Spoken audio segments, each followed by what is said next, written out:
ಆಚಿ ಮಸಾಲ. ಎಂತ ಅಡಿಗೆಯ ರುಚಿಯಾಗೋ ರಹಸ್ಯವು 20 ರೂಪಾಯಿ.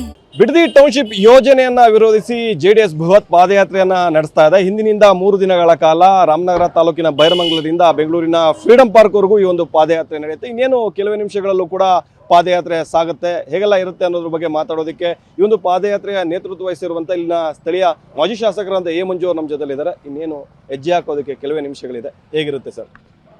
ಇವತ್ತೇನು 9ನೇ ತಾರೀಕು ಬೈರಮಂಗಲದಿಂದ ಪಾದಯಾತ್ರೆಯನ್ನು 3 ದಿವಸಗಳ ಕಾಲ ನಾವು ಬೆಂಗಳೂರಿಗೆ ಹೊರಟಿದ್ದೇವೆ ಫ್ರೀಡಂ ಪಾರ್ಕ್ಗೆ. ಇದು ಮೊದಲನೇ ದಿವಸ. ಕರೆಕ್ಟಾಗಿ 10:00ವರೆಗೆ ಪಾದಯಾತ್ರೆಯನ್ನು ಪ್ರಾರಂಭ ಮಾಡ್ತೀವಿ.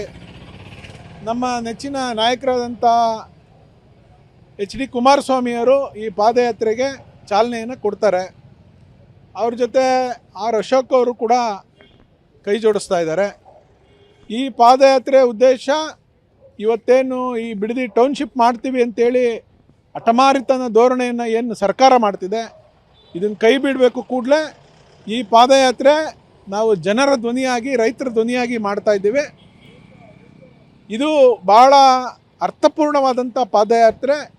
ಇದರಲ್ಲಿ ಕಾಂಗ್ರೆಸ್ನವ್ರು ಏನೇ ವ್ಯಂಗ್ಯ ಆಡಿದ್ರು ಕೂಡ ಜನ ಇವತ್ತು ಇಡೀ ರಾಜ್ಯದ ಮೂಲೆಯಿಂದ ಈ ರೈತರ ಪರವಾಗಿ ನಿಲ್ಲಕ್ಕೆ ಈ ಪಾದಯಾತ್ರೆಯಲ್ಲಿ ಪಾಲ್ಗೊಳ್ತಾ ಇದ್ದಾರೆ. ಇದು ಯಶಸ್ವಿ ಪಾದಯಾತ್ರೆಯಾಗಿ ಹೊರಹೊಮ್ಮುತ್ತದೆ. ಸರ್, ಈಗ ನಿಮ್ಮ ಪಾದಯಾತ್ರೆಯನ್ನ ಕಾಂಗ್ರೆಸ್ ಟೀಕಿಸಿರುವಂಥದ್ದು, ದೊಡ್ಡದಾದಂಥ ಒಂದು ಬ್ಯಾನರ್ಗಳನ್ನ ಹಾಕಿ ಪ್ರಾಯಶ್ಚಿತ್ತದ ಯಾತ್ರೆ.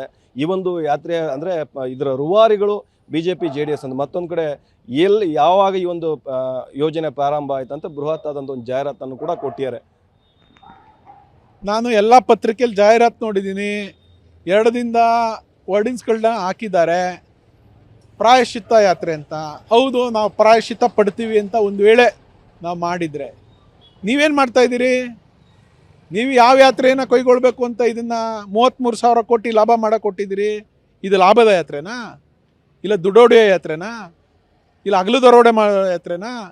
ಇಲ್ಲ ರೈತರ ಮರಣ ಶಾಸನವನ್ನು ಬರೀಲಿಕ್ಕೆ ಹೊರಟಿರ್ತಕ್ಕಂಥ ಕಾಂಗ್ರೆಸ್ ಸರ್ಕಾರದ ಯಾತ್ರೆನಾ ಇದು? ಇದಕ್ಕೆಲ್ಲ ಜನ ಉತ್ತರ ಕೊಡ್ತಾರೆ. ನಿಮ್ಮ ವ್ಯಂಗ್ಯತನ, ನಿಮ್ಮ ಈ ಧೋರಣೆ, ಕೆಟ್ಟ ಧೋರಣೆ, ಈ ಕೆಟ್ಟ ಅಭಿಪ್ರಾಯ, ಇವೆಲ್ಲಕ್ಕೂ ಜನ 2028ಕ್ಕೆ ಉತ್ತರ ಕೊಡ್ತಾರೆ. ಇಡೀ ಕಾಂಗ್ರೆಸ್ ಸರ್ಕಾರದ ಶವಯಾತ್ರೆಯನ್ನು ಮಾಡಲಿಕ್ಕೆ ಜನ 28ಕ್ಕೆ ತಯಾರಾಗಿದ್ದಾರೆ. ಎಷ್ಟು ಜನ ಫೈನಲಿ ಈ ಒಂದು ಯಾತ್ರೆಯಲ್ಲಿ ಹೆಜ್ಜೆ ಹಾಕ್ತಾ ಇದ್ದಾರೆ ಸರ್? ಸುಮಾರು ಇಲ್ಲಿಂದ 10,000 ಜನ ಈ ಯಾತ್ರೆಯಲ್ಲಿ ಪಾಲ್ಗೊಳ್ಬೇಕು ಅಂತ ಹೊರಟಿದ್ದಾರೆ. 10,000ಕ್ಕೂ ಹೆಚ್ಚು ಜನ ಇವತ್ತು ನಮ್ಮ ನಿಖಿಲ್ ಕುಮಾರಸ್ವಾಮಿಯವ್ರ ಜೊತೆ ಹೆಜ್ಜೆಯನ್ನು ಹಾಕ್ತಾರೆ. ಇದಿಷ್ಟು ಕೂಡ ಮಾಜಿ ಶಾಸಕರಾದ ಎ ಮಂಜುನಾಥ್ ಅವರ ಮಾತುಗಳು. ಕ್ಯಾಮರಾ ಪರ್ಸನ್ ಸಂದೀಪ್ ಜೊತೆ ಪ್ರಶಾಂತ್, TV9 ರಾಮನಗರ.